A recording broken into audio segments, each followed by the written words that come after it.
कसे आहे? अगं बया बया, साक्षात कृष्ण कन्हैयाच अवतरलाय म्हण की.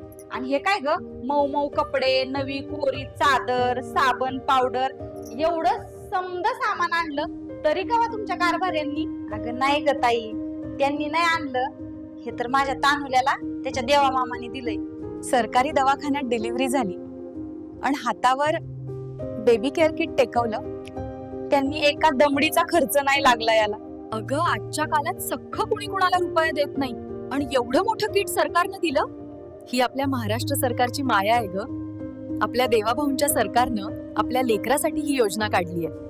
खरंच की, नाहीतर बाळ जन्माला आलं की बापाच्या कपाळावर आठ्या पडायच्या की आता खर्च कसा पेलणार.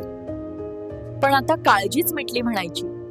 हो ग, 7 जन्माचं पुण्य असलं तरच अशी माणसं सत्तेवर येतात. आम्हाला वाटलं होतं आम्ही एकटे आहोत, पण देवाभाऊंच्या रूपानं साक्षात देवच पाठीशी उभा राहिलाय असं वाटतंय. हे किट बघून काळजाला एवढा आधार वाटला की काय सांगू. अगदी मनासारखं बोललीस.